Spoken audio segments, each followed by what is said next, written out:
Hello and welcome to the Darkside. We are so glad that you've joined us for our Sunday evening chat. It's filled with education, news, and so on and so forth. We are going to kick you off this evening, as we always do, recapping some news stories from around the world. We try to bring you some different stories that you might not be reading about at the moment. So the first story for this evening is out of European news. The French presidential elections are underway. They're in the first round. They have 8 candidates in the first go, and then whoever comes out on the top will be the ones that vote for the actual president. So this is the big test.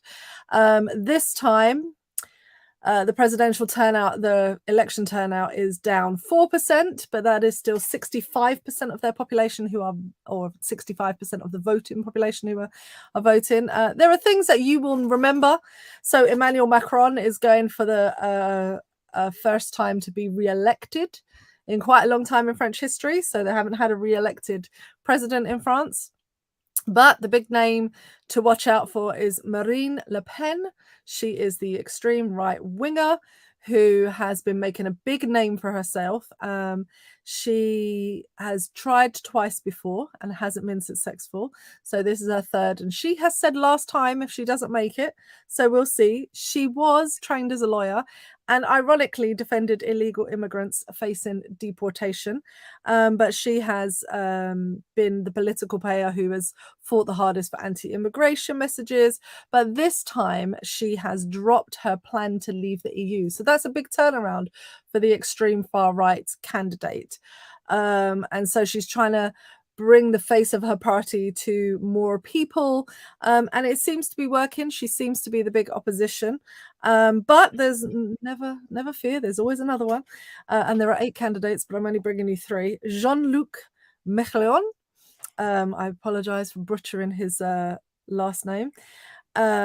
He is one of the oldest candidates that they've got at the moment, and however, this is ironically the funny part, so he's like 70 years old, but he's the most tech savvy of all of the candidates and has been winning the youth vote. So who says that people don't work across the lines? I think that's quite good. He has been more of a left candidate, and he's really trying to appeal to younger voters.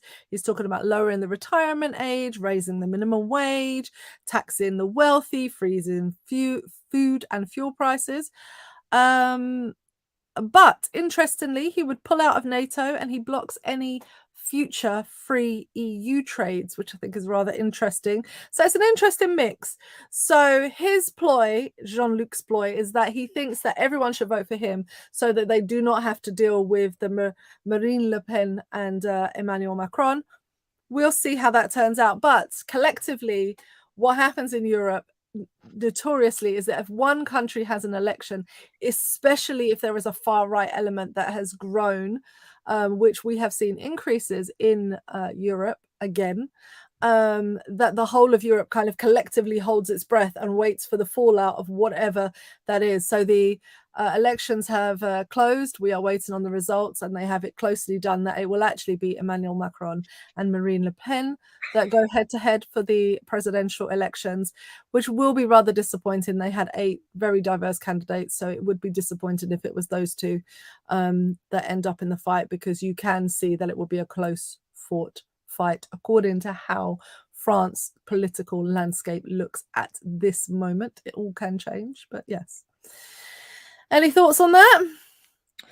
Well, yeah, nobody wants Marine Le Pen. Just her policies for years have been horrendous, disastrous, discriminatory, backwards. Look, it's just not good. But you're talking about that old guy, and to be honest, he doesn't sound much better either. Well, it's interesting. He's got his main headlines are all very positive, and then there's this kind of like caveat at the bottom, and you're like, interesting mix. Look, his position seems to be simply that of, because I would not call his policies left leaning. What I would say is that he seems to be of the camp, I'm not as far right as Marine Le Pen, and I'm not Macron. That's basically what it, to me as an outsider, of course, because I'm not French, and I haven't been, I don't read French fluently, so can't read all of the reports. But by all accounts, what seems to be the case is that Jean-Luc is going for the position of, she's terrible, don't do that. And he's not been doing a great job. So really, your options are to vote for me as and he claims to be a socialist and has the idea that, of course, lowering the age of retirement, raising the minimum wage, taxing the wealthy, freezing food and fuel taxes, all of those sorts of things that are big buzz things at the moment are the core of his message. But as I said, if you dig a little deeper below the surface, there are some interesting caveats that go on there. So I would be weary as an outsider, but of course, I will just say I don't read fluent French, so maybe there's more than meets the eyes. Yeah. We get to have a celebration moment. That's always nice on here. Our second news story is Judge Ketanji Brown Jackson is now the first Black woman to become a justice in the U.S. Supreme Court in its 233-year history. They have won, and it is an amazingly powerful woman. And we are really just congratulating her on her appointment. I can imagine that it is it's going to be a very difficult work for her. The ideological balance of the court is still out of sync. It's still 6-3 in the conservative majority. So there's still problematic issues there. The fact that she is going to be the first Supreme Court justice, alongside the fact that they have Vice President Kamala Harris as the first Black woman to hold that office. You know, it's a lot of firsts for the country. And we had that again with, you know, of course, the first Black president, you know, so the US are experiencing this wave of firsts, and we hope not lasts. We do hope that more are able to sit at the table and continue to do that. But we do know that the US has a great tendency to swing the other direction when they make any progress and change any law. They immediately seek ways of undoing any good efforts, you know. So we just pray. We pray for her and her family that they remain safe, and that they can enjoy the work that they do, and continue to work in ways that are positive for communities. And of course, what's been fun to see is now every news station of any kind of caliber has been interviewing Black women who are studying the law. So you get to read about amazing up and coming lawyers from countries all over the world who have amazing Black women in their law schools studying at the minute and saying what it means to see Justice Ketanji Brown Jackson in place. Woohoo! So that's always fun. And that also gives us a big lift. So we enjoy that process. So congratulations. Yeah, look, I think it's a historic moment. And I don't think that the momentousness, is that even a word? Anyway, of the occasion should be underestimated or understated.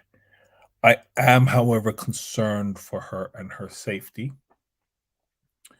because Brett Kavanaugh is probably there rubbing his hands like fresh meat. I wouldn't. As I said, I think she has a very difficult work ahead of her. I think that it doesn't tip the scales in terms of the political leanings on the Supreme Court justice. There are problems inherently there that she will be walking into.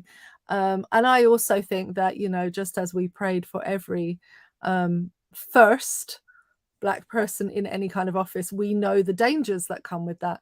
And so, you know, I'm bypassing your Brett Kavanaugh issue, of course, because I know that he's just problematic. But I do see that our viewers have subtly picked up on your wise and wonderful words. Thank you, Cherie. I'm just saying, I'm concerned for her safety. Right.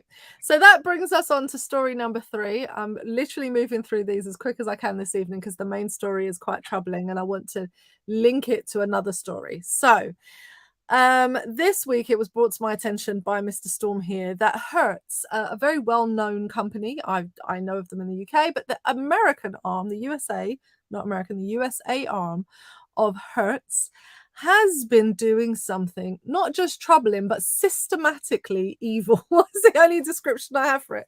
So I don't know if you've seen this in the reports. Hertz is the rental cars company, and they have, you know, all over the world they are known, and what they will do is or what they have been doing, instead of updating their software, instead of tracking their cars appropriately, instead of using all of the good methodologies available to them, which cost some money to implement and to upgrade, what they have been doing to find cars is actually filing police reports and having their customers arrested.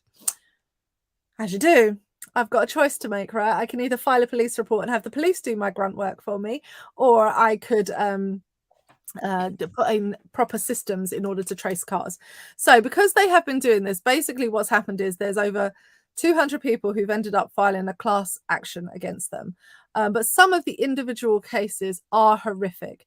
There is the case of a mother who was arrested. She had all, and for me, I couldn't understand this. This to me beggars belief that this Black woman's driving along in her lease car with her lease agreement, with her receipt, with everything that she needs. She gets stopped by the police. Of course, everybody immediately has shivers because you just think this is going to be awful. But she has all of her correct documentation. So the automatic application would be, well, you're free to go. Obviously, we have a problem in our system. In fact, that's not what happens. Surprise, surprise. She is actually arrested, ends up spending 37 days in prison. And in the end has to plead out because she does no option. There's no way for her to get out of this situation. Hertz is refusing to do anything to change or update the system to say, oops, we made a mistake. And the police are refusing to accept her very legal documentation, and she's not going to get a court case, and she has children to go home and feed. So she pleads out just to get out of the system after all of that pressure is applied to her. Just to feed her kids. But that's unfair because now she has a criminal record and she can't work, right? She's going to struggle to find employment again. You know, it just creates all of these problems. And people will say, well, why plea when you can't? But why are you in prison for 37 days for something you have a receipt that you paid for? Like, what kind of madness world is that? And she is not alone. It happens across the country. It's indiscriminate. It happens to white, black. It doesn't matter who you are. You can be sitting in a Hertz rental car by all accounts. It will be pulled over and there might be a outstanding warrant or what have you on the car to say it's been missing. You can have your receipts. You can have everything you need. Yeah. And they will just... I just want to interject here. I just want to interject here and say, actually, that's not quite accurate. It has disproportionately affected people of color. So the people that are being arrested in this are disproportionately people of color. The people spending time in jail in this are disproportionately people of color. And I have my thoughts on why that might be. And I think that's probably because in the areas in which Black people are renting cars, Hertz probably invest less in their systems and in their staff. So you're more likely to have loss of records and errors and all of these systems, flaws within the system in place. But once again, you have to understand that's systemic. And it should and could be addressed, but they probably refuse to invest money into the communities in which are being disproportionately affected by this. Indeed. And so the reason I bring that up is because of the systemic issue and the systemic nature of it. I think this is where one system hits another system. And those systems are poor policing, of course, and this systemic flaw that Hertz have seeming to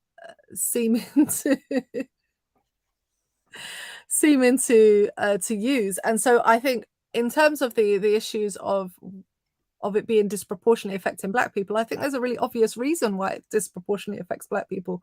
Policing is disproportionate to people of color, and when presented with correct evidence, the police are less likely to believe you if you are a person of color, full stop, period.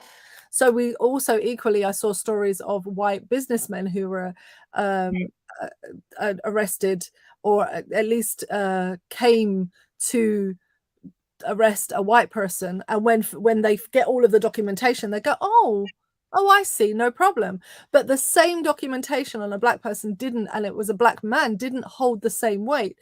So there was a black businessman who was arrested, and the same documentation, two different stories, exactly the same city, no problems, it didn't hold weight. So we know that these are systemic issues. And when people talk about racism not being about individuals, but about systems, it's the way the system actually impacts those in different communities. And in this case, it's two systems, I think, colliding. Now, the good news is that some police forces, only some, should be all, but only some, are now refusing to take Hertz missing car or stolen car reports without actual evidence. So unless they have real evidence, they refuse to take them anymore. And they will not arrest anybody based on that. So I think that's good news. But the fact that so many people's lives are being impacted, and not just being impacted by being stopped and maybe being cautioned or let go or what have you, but the horror of, because there is a difference in the way that black people are stopped in the United States versus white people, right? And you see it in the way that they respond. You know, you get the kind of white guy gets stopped and he's mouthing off and doing whatever. A black person is like silent and unable to say anything other than yes, sir, or else they're going to be shoved to the ground and beaten. So there are all these differences in the way that, so that's traumatic already, being stopped by the police, but it has a wider reaching a wider reaching stretch, because of course then you are having an arrest on your report goes against you in workplaces, if you are then charged with something, so on and so forth. It all adds up to being then systemically against you, no matter what background you come from, no matter anything. And I think that that's troubling in the face of systemic racism in the USA particularly. So they made up the rules so they feel they can change them. Indeed. Listen, yeah, Daniel, I deleted one of your comments because it contained my government name, and we don't use my government name online. They're after me. Anyway, so are you advising me to go steal a Hertz car? I'm not advising you to go steal a Hertz car, because then you get arrested. I'm not advising you to go steal a Hertz car. What I would advise you to do, where possible, is not use Hertz. Yeah. To boycott Hertz. Yeah. But the reality is that they are using the police as a debt collection, enforcement, private investigators. Yeah. Because what happens is, once the car is recovered, okay, and Hertz have their car back, they don't engage with the process anymore. So pressing charges, etc. They've gotten their goods back, which is what they wanted, right? And that's it. They just then say, okay, we're done with this. So somebody could be sitting in jail and Hertz won't present a case or evidence so that the case against the person can move ahead or be dismissed. They simply let time lapse and don't engage with the process. Yep. Right? It's disgusting. It's really terrible. It's immoral behavior, but I would also question whether it's criminal behavior, because surely it's got to be fraud to fill out those police reports for cars that are. One would hope it is. Well, you know, the thing is, they're coming off of a bankruptcy challenge that they were having, and so this is another nail in their coffin. I think when you talk about boycotting Hertz, I think that's really just a great move. I do think, and advocate for anyone, Hertz is not the company for you, no matter what background you're from, and it's disproportionately affecting people of color. Absolutely, 100%. But it is, no matter what background you're from, you can be stopped by police, pulled over and arrested for stealing a hire car that you hired legitimately. And the reality of that is, if it affects one, it affects too many, and it's affecting hundreds. It's not just affecting one, it's affecting hundreds of people. So maybe it's time to let Hertz know that that's not acceptable and boycott, right? Yeah.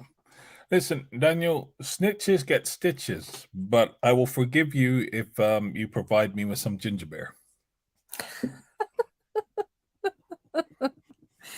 Yeah, this is where, you know, people go way back. Right then, so moving on to our next story. The main story that we're doing for today is the John MacArthur report. And so this is looking at systemic issues that different churches have. So I want to start with one that the just kick me out of the podcast, no problem. Well, I mean, everybody came to see my face. So, I mean, look, you know.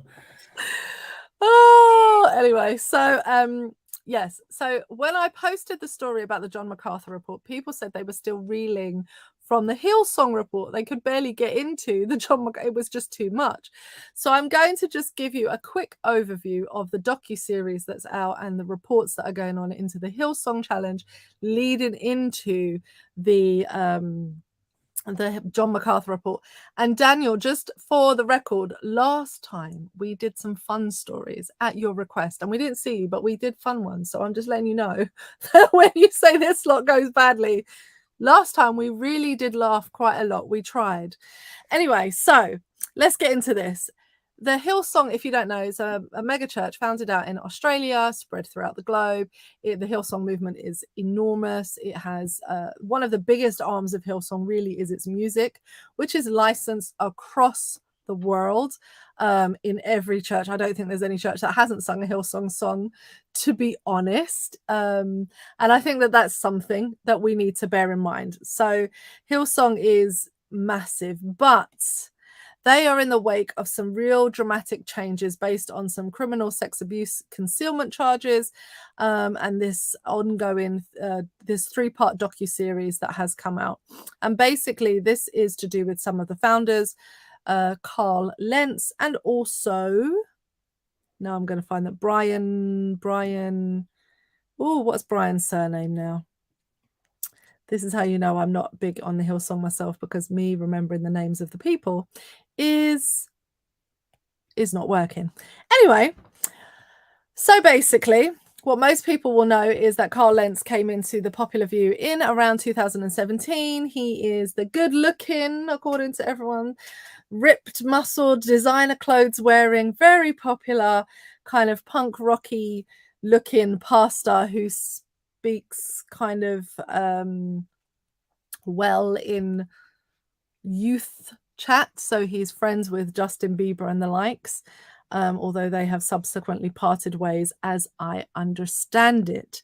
Now, what has happened is that the docuseries does like 3 parts on the different problems. The first problem being how it amasses its wealth. And so one of the things that it has done is amassed its wealth through the licensing of its songs. And so people will know very famous songs like Shout to the Lord, etc. And they were making 100 million a year off of the licensing fees for these songs. So that's something to bear in mind. And they were having colleges, annual conferences. They were growing through different networks. The church is huge. It's a mega church model, so it only has those kind of really big ones. Anyway, Lentz, being one of the best known mega pastors at that time, basically there was a case against him of inappropriate sexual conduct, and he then subsequently stepped down for being unfaithful. Okay, that was in quotation marks, so I put the quotation marks for you. The docuseries goes on with each and every episode talking about the different aspects, including the financial integrity issues that the Hillsong have when they are forcing people to turn over assets and all kinds of different things. It's really detailed. You'd have to look at it for yourself. But I think one of the things that it does is it leads to these issues of the systemic abuse of privileges that churches often have financially, being able to be tax-free, because oftentimes the work of the church, and I'm going to separate it because majority of churches, majority of pastors are small. We know this, even though we know of these mega churches, we know that the majority of pastors and the majority of churches are in small local communities, and they're running food banks, and they're running, clothing banks, and they're doing work in their local community, providing creches, or they're providing all sorts of services to their local community. They're very small groups. The mega churches get to benefit from the same privileges of the smaller church, and therefore these are institutional issues that happen. And it's not only financial, of course, it is also the sexual conduct of these people that is often brought into question, and we see that across all denominations, and Hillsong is no exception to this, particularly that there was a big push towards the idea of abstinence, inherently saying that, if you'd ever committed any kind of sexual sin, you were kicked out of colleges and all of this sort of thing. However, the leaders were not being held to the same standard. And so there is a real disillusionment that's happening. We have seen this before, but people really struggled with the Hillsong version of this.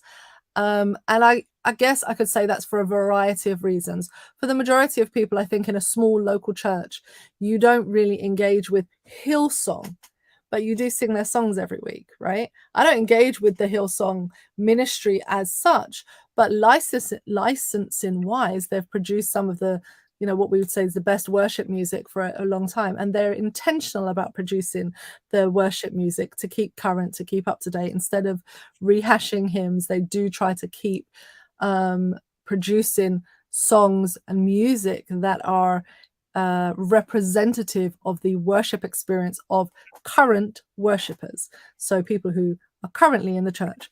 So while I may, in my local small setting, not have anything to do with Hillsong at all, never go to one of their gatherings, never go to anything, but because we sing their songs, I think it affects people differently. So I think that this has really taken its toll on many Christians, as it is one in a series of many failings in the church. Religious, we have covered them before here. Religious institutions, one by one are being ripped apart by these awful scandals, and every single time it seems that the church leadership is on the wrong side of the issue, and that is what seems to be the case here. And so Lentz has been removed. Brian, whatever his name is, because I cannot find the surname for the life of me, who is the founder, and his wife have been removed, and they are now pursuing legal actions against the church. They've said it lost its heart and blah, blah, blah, blah, blah, and are getting really angry because they've been found out doing the wrong thing, but somehow that makes them the right one. Anyway, this leads us to today's story, which is John MacArthur. John MacArthur is a conservative pastor in the USA. He's been a well-known name for 20 to 30 years, and he's been in the San Fernando Valley Grace Community Church. He's studied for the seminary. Most people will know him from Grace to You radio program, but he's also on Fox News. He's on Larry King. He's everywhere he can be, particularly Fox News, and has written hundreds of articles, books, Bible commentaries, and preaches what people would call a very conservative evangelicalism that comes out of the USA. He routinely is upset with Catholics, Black Lives Matter, LGBTQIA, civil rights, transgender, social justice, you name any issue that you would feel passionately about, and guess what? John MacArthur doesn't like it. Surprise, surprise, surprise. Women particularly are on the receiving end of John MacArthur's disdain. And this then comes forward that Julie Royce of the Royce Report has been, over the last years, investigating she's been doing investigative journalism and investigating all of the wrongdoings at the John MacArthur, from financial scandals to abuse, to sexual abuse, and everything in between. So if you want to have a look, you will look at the Royce Report, and she has lots and lots of interviews, accounts, etc., etc. So what we are going to concentrate on, I think, or what we're going to touch on today, is one particular incident. So the report was revealed that it's about a 20-year-old cover-up of an ex-church employee's child abuse and paedophilia, and the shaming of the protective mother and the financial backing of the paedophile. Okay, so there are horrific crimes that we're talking about. There is nothing that can be smiled about in this. David Gray now is in prison due to those crimes, but at the time, his wife was the one who was villainized, and it's his wife that was the one that was abused by the church, as far as we can tell. In fact, it goes as far as to say in the Royce report that it was the church who were willing to put up bail, who were raising money for him. It detailed elders, detailed information that the elders' efforts raised 20,000 in cash for David's bail, 250,000 in collateral, 20,000 for lawyers' fees to protect this man. The flip side of that is his wife, Eileen Gray, was treated as if she was the one who was a violent predator. My stomach turned when I read the account, I have to be honest, that he was in the middle of communion when he stopped communion to call out this woman's sin and discipline her and try and disfellowship her from church. I nearly passed out. It was the most horrific thing I've read. I was just for clarity's sake, I think you need to say who called Eileen out. Oh, John MacArthur from the pulpit. And I think it's necessary to state that. It's John MacArthur. It's not just his ministry, it's John MacArthur from the pulpit. He called her out. He didn't, it was, I can't imagine. I'm a pastor. I lead communion, 2 or 3 times every 3 months.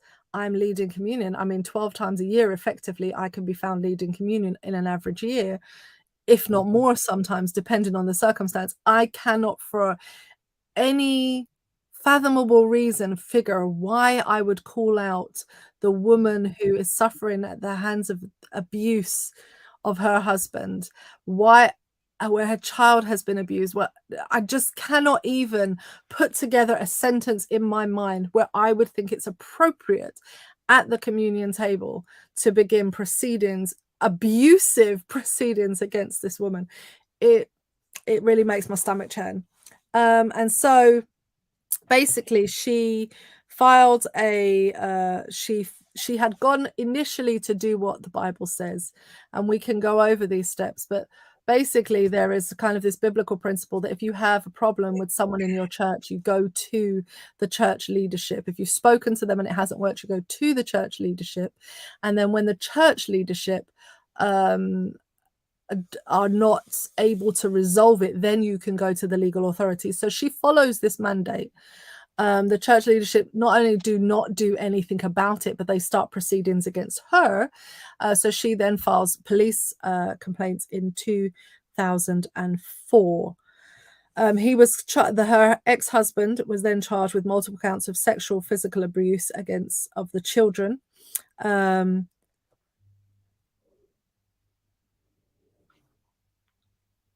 And it's stomach churning.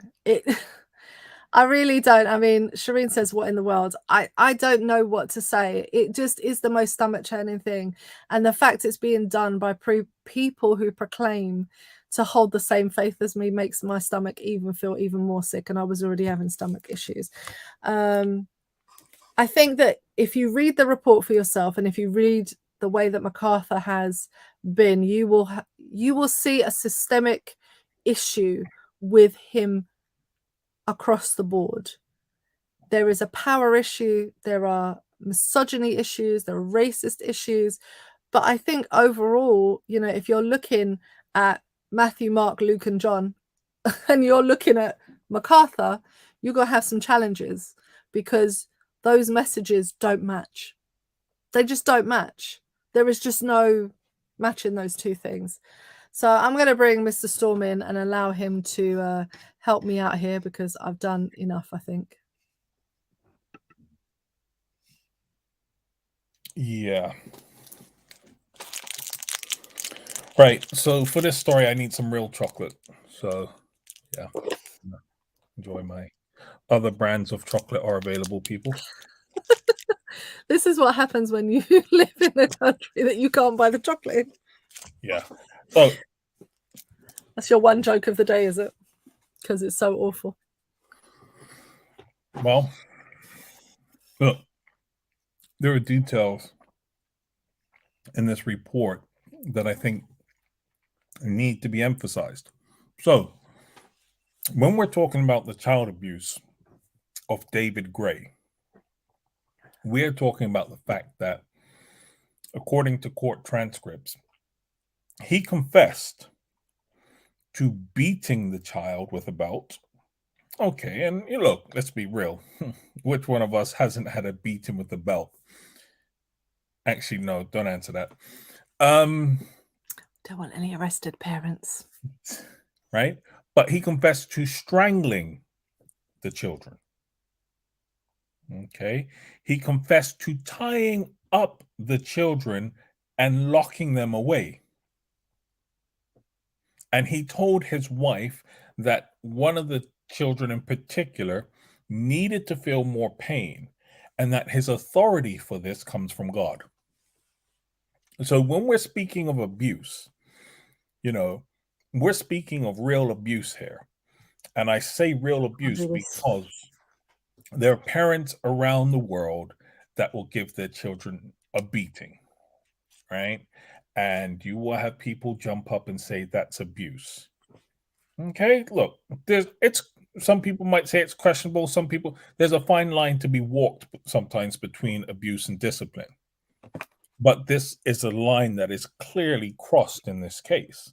And that's just a physical abuse. We haven't even talked about the sexual abuse that took place.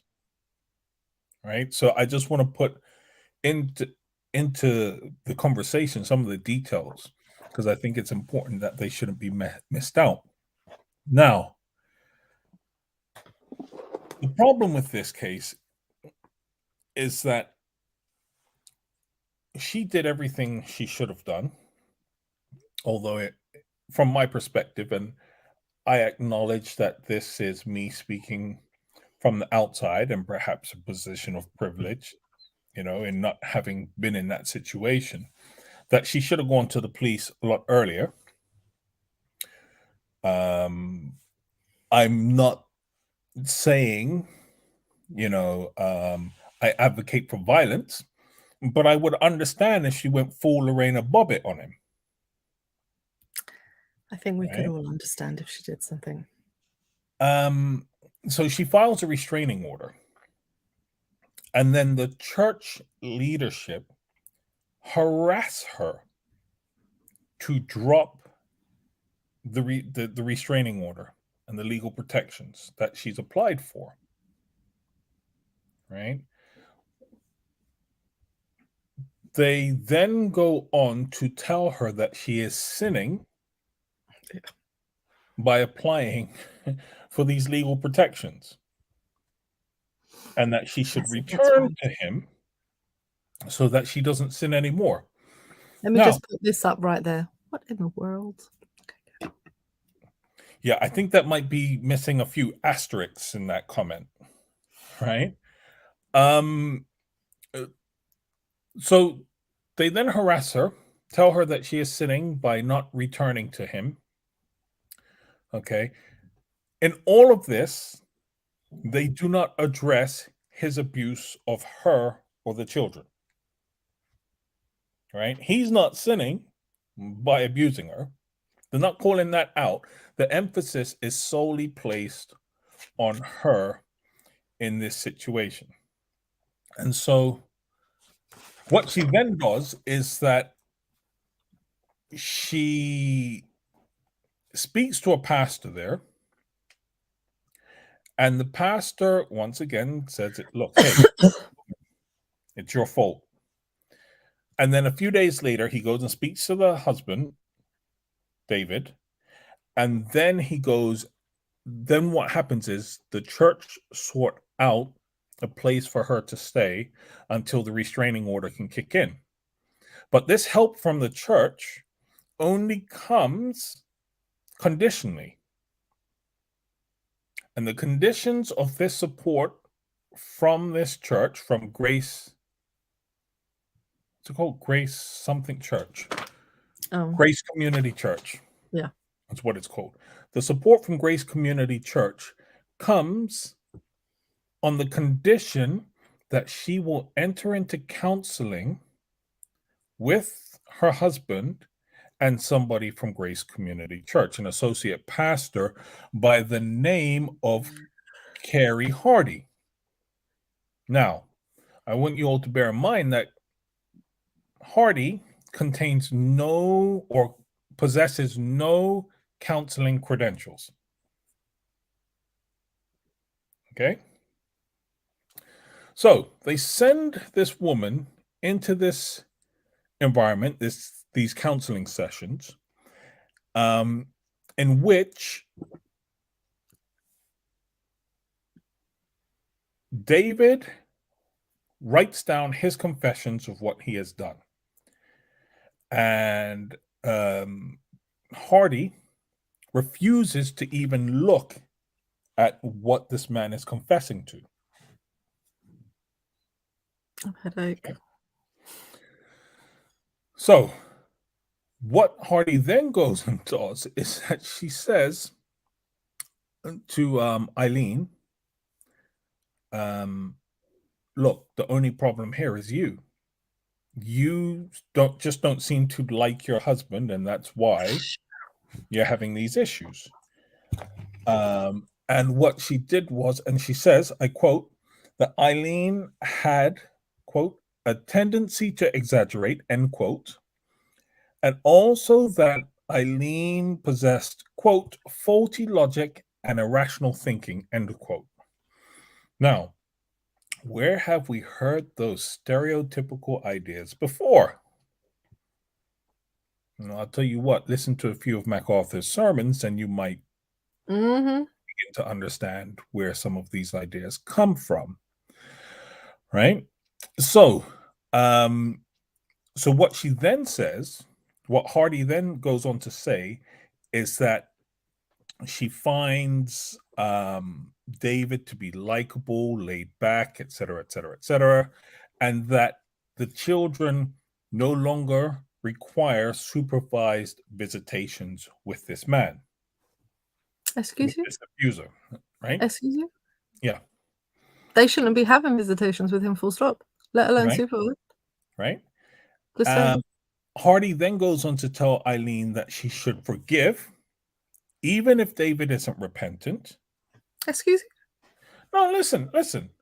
I understand forgiveness even if the other party isn't repentant. Okay. But what the concept of forgiveness is that MacArthur pushes is not biblical. In fact, No. it's evil. To use Shireen's words, it's evil. And so what Hardy promoted was the threefold promise of forgiveness. And MacArthur has a writing on this. He's written on it and sells this as a booklet through his website. I would advise you not to waste your money on it. But this threefold promise of forgiveness is, quote, act as though it never happened. Excuse me? You never bring it up again. Hello, what? And you never tell anyone about it. Excuse me? End quote. No. Right? That's not forgiveness. Okay. So let's just make this really clear, because I really want people to be very clear. So, pastor is telling you that's not in the Bible. Punts. Go read your Bible. Right. That's not in the Bible. Right. Anywhere. What I want to bring out in this is that is not forgiveness. Okay, that is literally the handbook for enabling abuse. Right? If you wanted to enable abuse, that will be step 1 in the handbook of how to. Right? And I think just to reinforce this point is to highlight the fact that David Gray was recently up for parole. Okay. And it was denied. Rightly so. Okay. And the reasons that they gave for denying it was, one, that his crimes were so heinous, there was so much overwhelming evidence against him, Okay. But these are the real kickers, right? Where I actually disagree with the parole board on. And that was that they said that he weaponized religion and used the church to gain trust. And I think these are the points that I want to bring out in this is that, or the question that I would raise from this, because I disagree with the parole board's assessment, is, but did he? Or was he simply in an environment that was already weaponized against women and enabled abusers? Well, Because if we look at this policy of forgiveness, it shows clearly we're going to hide abuse. It can exist, but we're not going to talk about it. We're not going to tell anyone about it, right? So basically, suffer in silence. So when I look at this, I'm like, looking at toxic theology of forgiveness. Okay. We're looking at misogyny. And there's another point to be raised. As I said, there's so many things that come out of this. And that is, I would question whether Grace Community Church is a cult. And I say this because they seem to exercise so much control over their members. So what happened was, in this investigation, what comes to light is that she, when she applied for the restraining order, legal separation, all of these things, the membership turned against her. And she says, look, you know what? This isn't the place for me. I want to remove my membership. The leadership of Grace Community Church turn around and tell her, no, you cannot take your membership. We will not remove you from our membership. I still don't understand that. I don't understand how that's possible. Especially when the man was trying to remove you from membership from the pulpit in the middle of communion. What do you mean? What do you mean? How is that even not possible that I can't leave? Well, the thing is, I want to stick a pin in that communion part and the removal part, because there's a horrendous fact that comes out that should say to you, look, you know what? John MacArthur is simply a nasty piece of work. Right? But oh I want to gosh, speak Daniel, about I the really control. hope they do not sound like a pretty normal Christian community to me. I really hope that they don't. I really hope that they don't. I really pray that they do not. Well, I would simply reword Daniel's statement and not say that it sounds like a pretty normal Christian community, because nothing about this behavior is normal. What I would probably say is that it sounds like a fair number of Christian communities. Now, what was I saying? What was I saying? Sorry. We'd gotten to, you were sticking a pin in communion, and oh, I don't remember what you said next. Look, there's just so much to talk about in this. So we're talking about the control aspect. Oh, the cults. That's it. It was the cult element. Now, during all of this, now bear in mind she has a restraining order. Okay. So it is now a criminal offense for him to come within 100 yards of her. Right? Explain to me why the man is stalking her, following her, camping outside the house. Excuse me? Right? And there's witnesses to this. Excuse me? There are neighbors that testified to this. Okay. Oh, testified to this. But explain to me how this is being done along with support from the church members. So the church membership are driving him and he's sitting in their cars outside of the house, breaking the restraining order. what is wrong with people? They don't. No, I'm sorry. I know I shouldn't judge, but I really find that this is so the antithesis of Christianity. How is that the same Jesus? How are you in the same religion? How is this possible that you read in the same book as me? Right. So they're now breaking the restraining order. And at the same time, remember, this woman is still being pressurized to go back to the abuser. Okay. And what the counselor, the person that she sent her to counseling, with, said to her was, quote, that she should return to her husband, quote, and suffer for Jesus, end quote, so that she can be a good example to her children.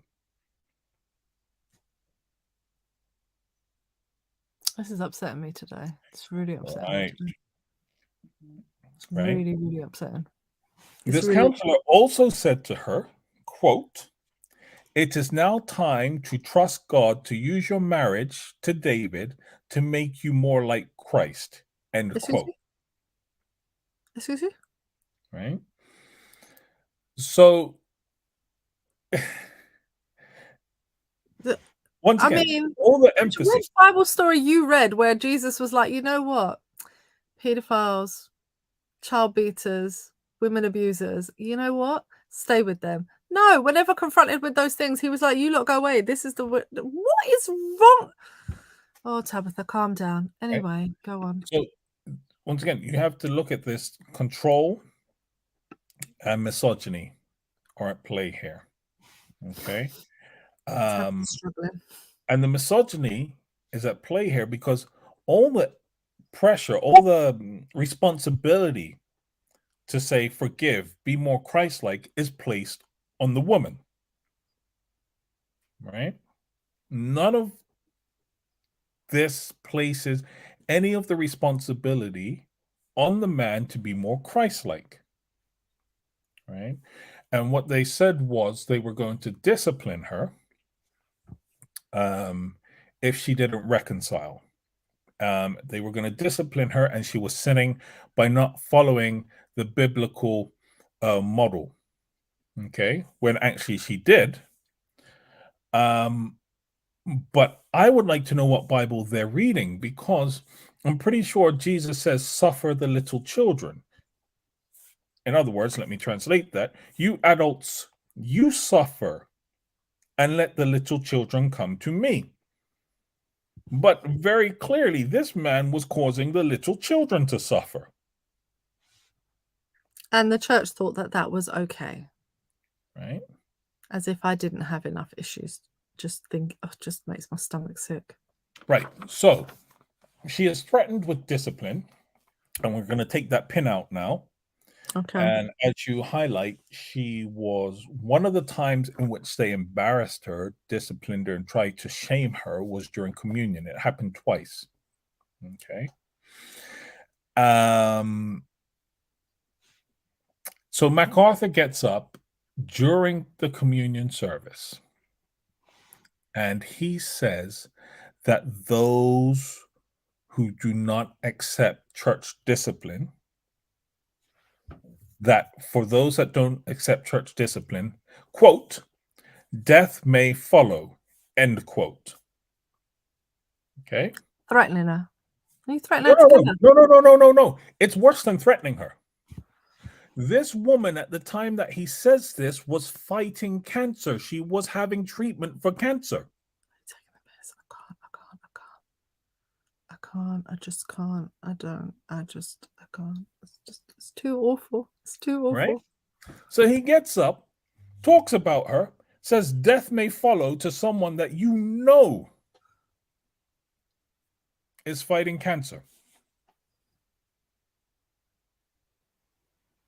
Look, in one of the earliest Darkside shows I did, something about MacArthur came up, and I spoke my opinion on the man. Yeah. Nothing has changed. No. Right? My views on him have not changed one iota.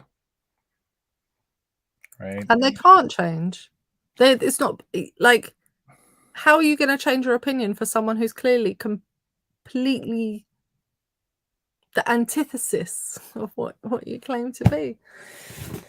I can't. No. So look. So we've got so all of this is going on, right? She's receiving all this communication from them. They keep telling her, go back to your husband, go back to your husband. So she gets a letter from GCC leadership, right? And it states, it states that David is, quote, a sinner who can, by God's grace, change, and grow. End quote. Right? Now, my question in all of this is, you discipline this woman for not wanting to stay and remain with an abuser, her abuser and the abuser of her children, right? But you refuse to discipline this man for the abuse that he inflicted.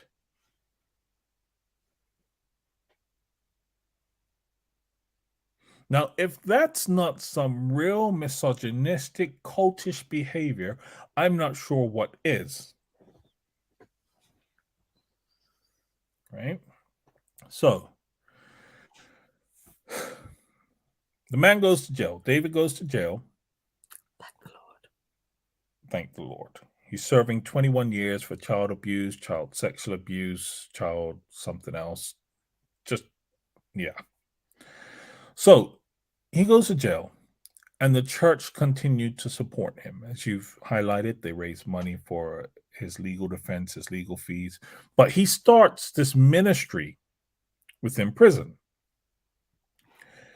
And Grace Community Church, by all, or it seems to all intents and purposes, supported this man's ministry. And within the church itself, they were having prayer meetings. They were praying for him within the prayer group, saying that he was wrongly accused, that it was wrong that he was, that his wife Eileen was being vindictive in all of this, and that's why he was in jail. Yeah. So Eileen calls, after the conviction, Eileen calls MacArthur's office, wanting to speak to John MacArthur. And she spoke to the secretary because he didn't come to the phone. So she speaks to her secretary and says, look, I'm calling just to give him the opportunity to apologize for everything that has gone on. Now, if you're going to talk about biblical models, forgiveness. I mean, this woman is. When you do wrong, you're meant to apologize. You're meant to make amends. Right? You are meant to make amends. Eileen is still waiting for that apology years later. To this very day, she has yet to receive one. Right? Now, just before you want, I don't know if you have questions or anything you want to talk about, but just to wrap this up, there was an elder that left GCC a couple of years ago, and he stated, quote, seems typical of how marriage problems are handled at GCC. The wife is at fault and should repent, end quote. So if you think this is an isolated incident, if you think the abuse that this woman suffered, and I don't mean from her husband, I mean the abuse she suffered at the hands of the leadership of this church, this cult, I don't know how you want to describe it, it's not isolated. It is not isolated. And I think one of the most dangerous things in this is that she was imploring them when they sent her to this counselor.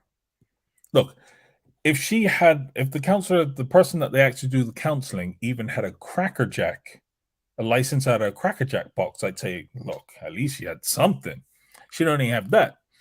But Eileen kept saying to them, look, send us to a proper counselor. And what the response of GCC was to say, or was to say to her, counseling is worldly. Excuse me? Right? So when you go to get help for abuse from people that are not your abuser, Grace Baptist Church considers that to be worldly. And I turn it back over to you. Did this man just turn it back over to me and just leave? Like I can even begin to formulate a sentence. It's not very kind of you. Okay, you know, Lord help me. All right, so I think it's only fair to say the reason that we do these types of shows is not to make you feel awful, even though it does make you feel awful. It's not to slander or chat bad about somebody or bring down the name of Christianity or any of those things that people accuse me of on a regular basis. The reason that we do shows like this is because I think it needs to be highlighted that this point, too often, theology is used to justify abuse. Toxic theology, toxic, not real biblical based, God fearing, respectful of the Bible theology. Toxic people abuse the Bible and then use that to justify their abuse of people. They justify their sexual abuse, their physical abuse, their mental abuse, their spiritual abuse, their financial abuse of people and systems. And it's important for us, I think it's also important for us to not only say that, but to provide the counterpoint to it.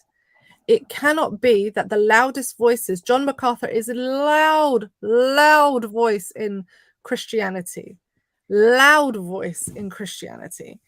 be the voice that is heard and respected somehow, even though this man is doing things across the board that are so contrary to the biblical narrative. When it becomes more about power, it becomes about money, it becomes about manipulation, it becomes about your own ego, you are on the wrong side of these issues, always. No matter how you think it's going to hurt in your church, you need to say so and stand up, because I guarantee you that is way better than the alternative.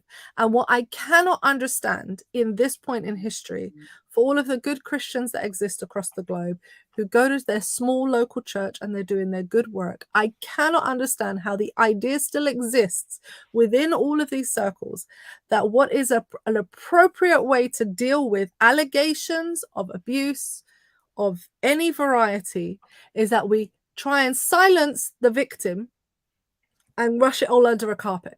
How is that normal?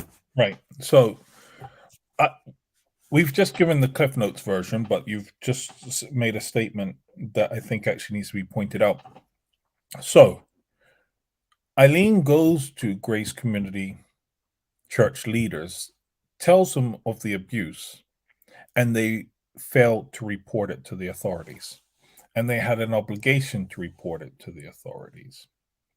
And I think that needs to be pointed out, that there's a failure of doing so. And what they argued was religious freedom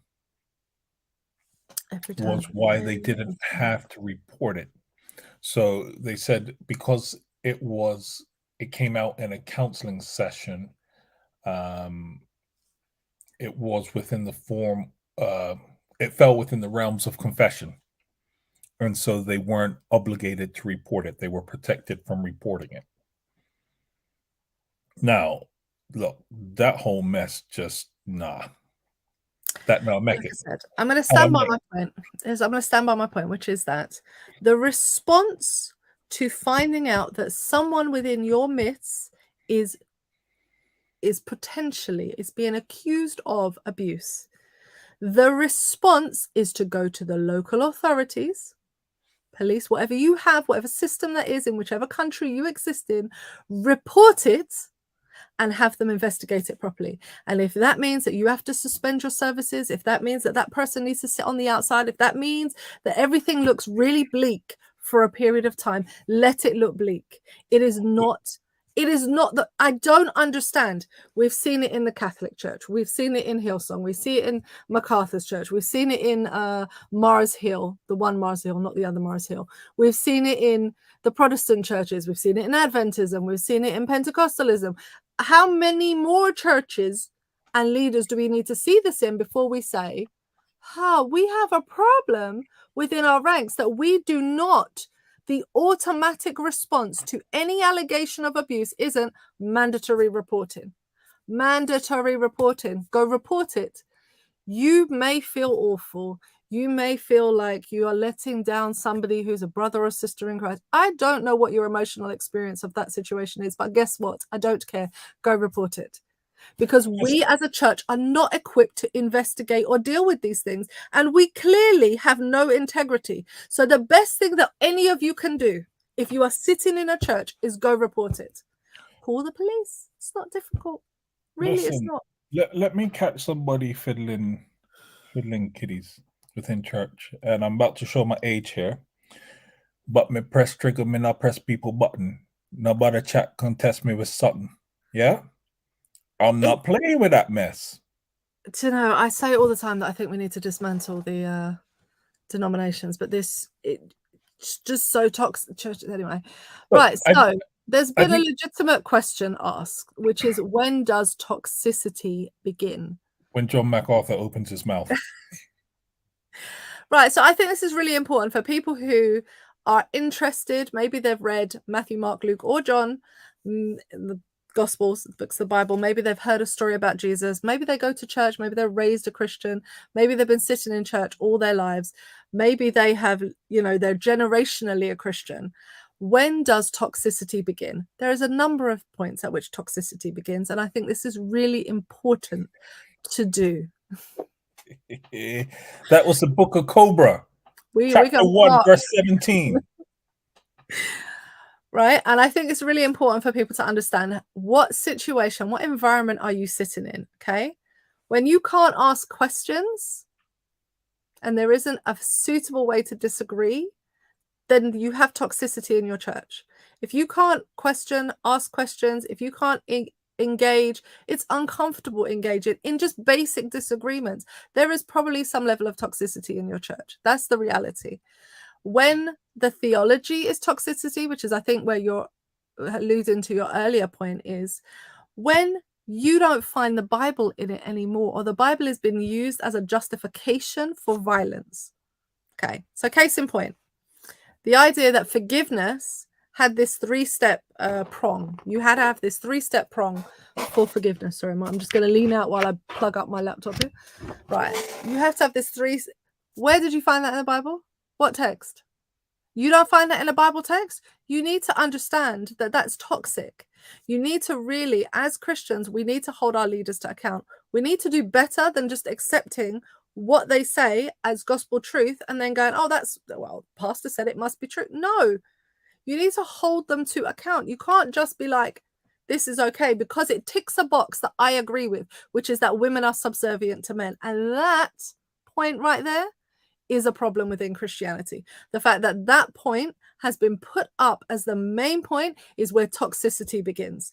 Because until we get it through our brains, I had all kind of cuss words to say, until we get it through our brains that women are not subservient to men, that all humans are created equal and are image bearers in the sight of God, until we get that into our skulls, that Black people are not this, that Asians are not this, that Africans are not this, that Native people are not this, until you can get it into your brain that women, men, all of the different, what we socially have constructed as races, are equal in God's sight and loved, you are never going to move from this toxicity.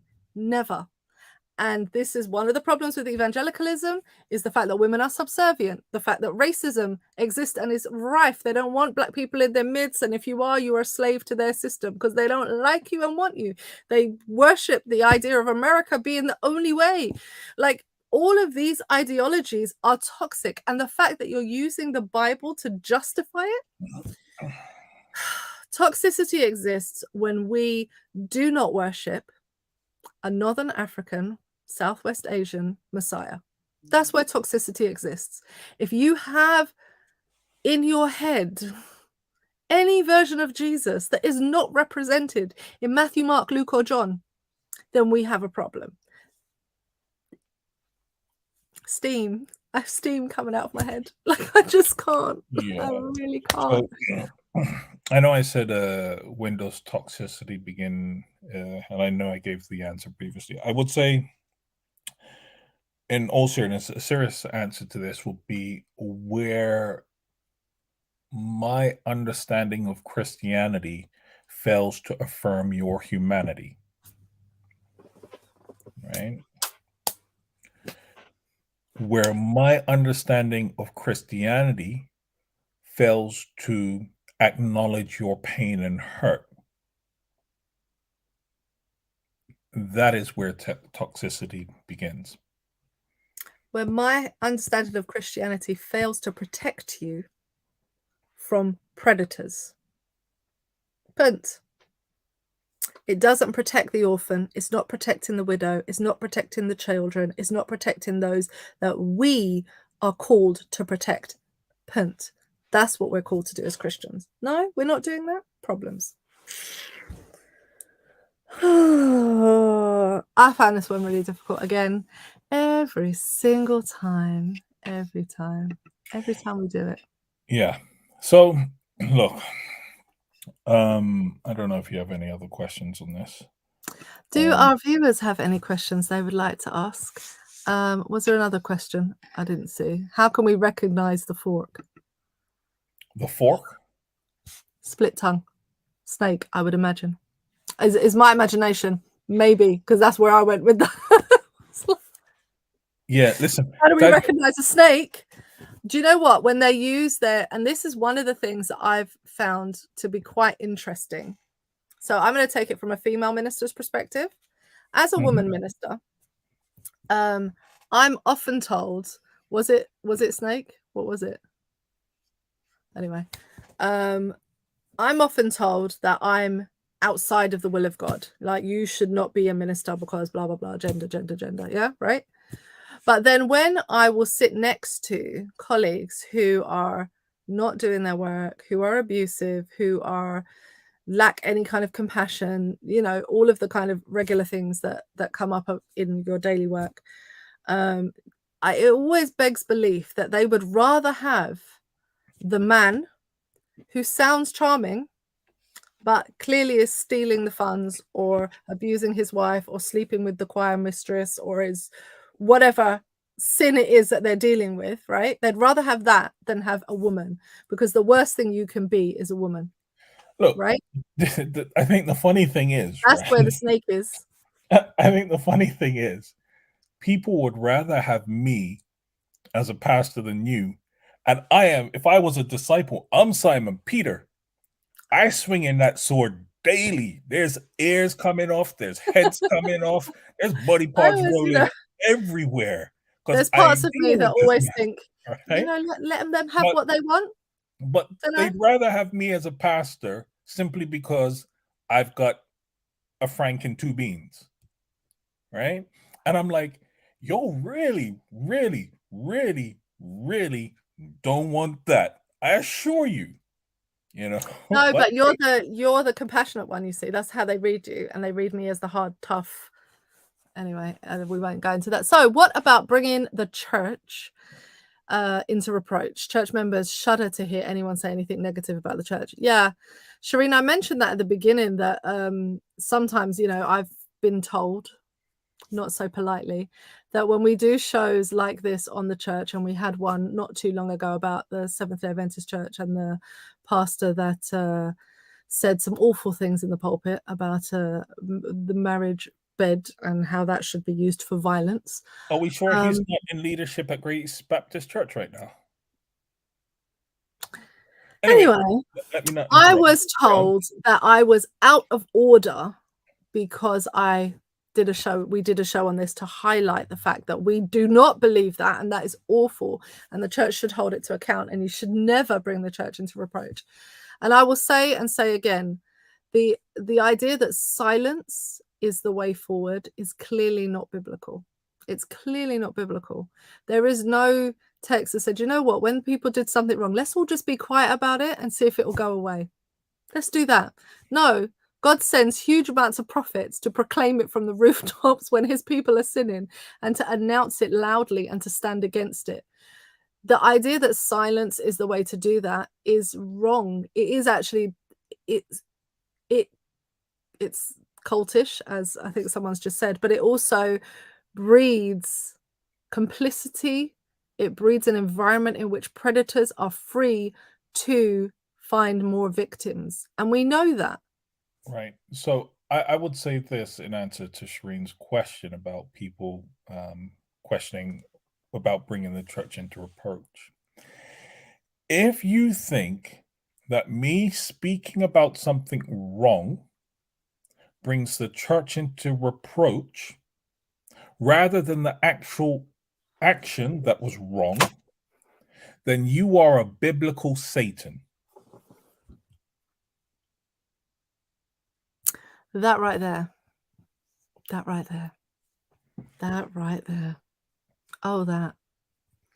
If you're mad at me because I'm saying that that is wrong, rather than the fact that the person is a pedophile, okay, we have a real problem with what it is. Oh.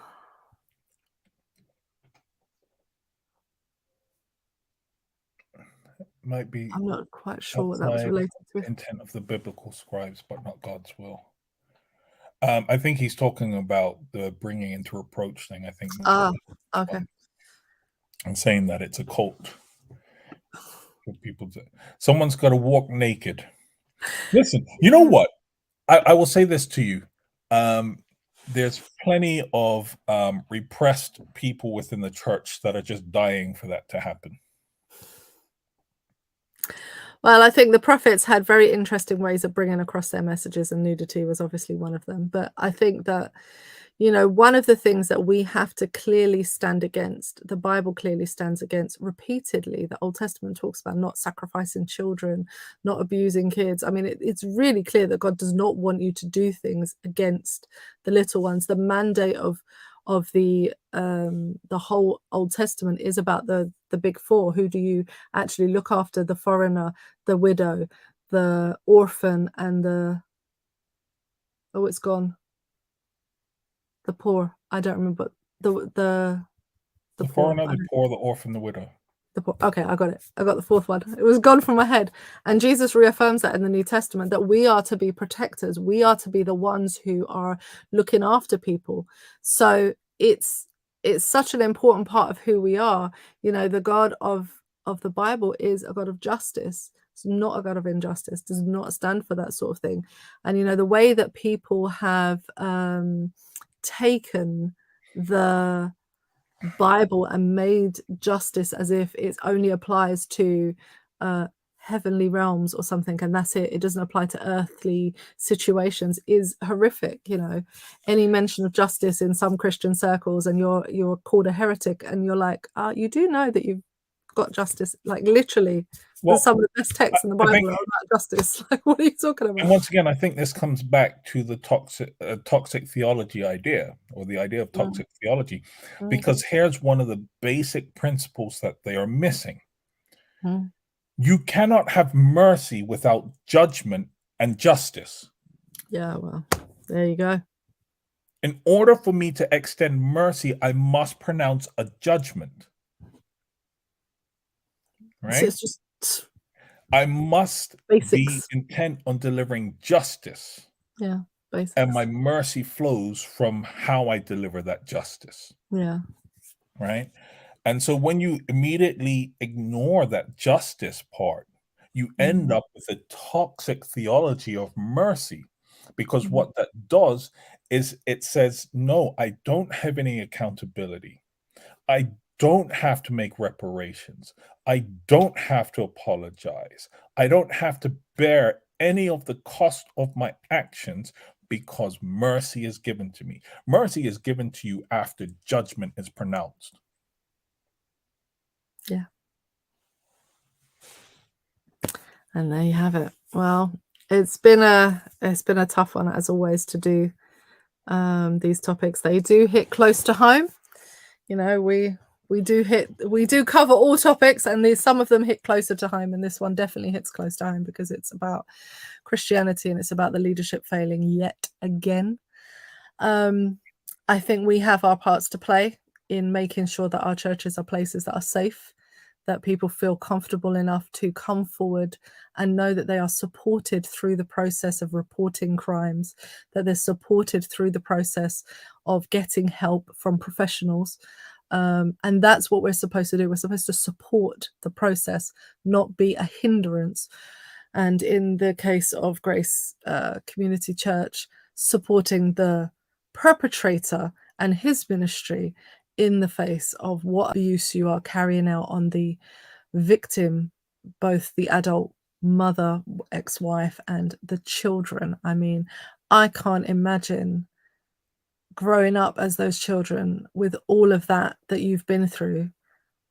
It's as if the decision to not follow God's already been made, because that's how Christians have behaved towards you. Do you know what I mean? It's like, how are they going to overcome that? Like, how are you going to see that there is a loving, good God when everything in your life has turned around to tell you that Christians are wicked? I think, one of the things that Grace Community Church was saying to this woman in all of this is, you need to be an example to your children. And I want to say that through all of this, I do believe she has been an example to her children, right? She has carried herself with dignity.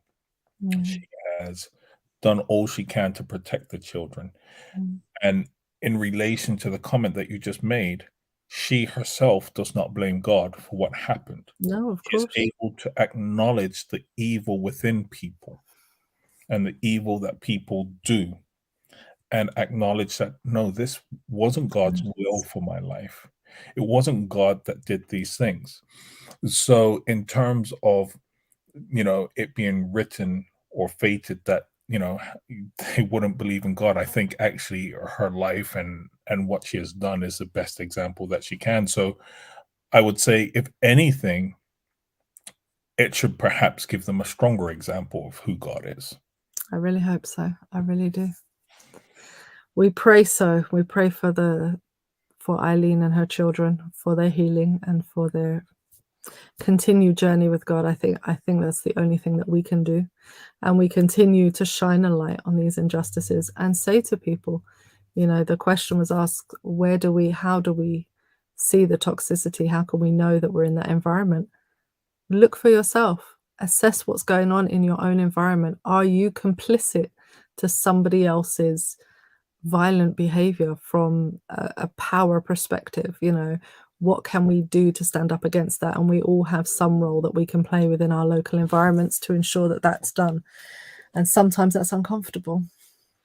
I would say that to anybody that thinks that speaking on these issues brings the church into disrepute, one of the things that I want to highlight is that when Christ came, he spoke to his people.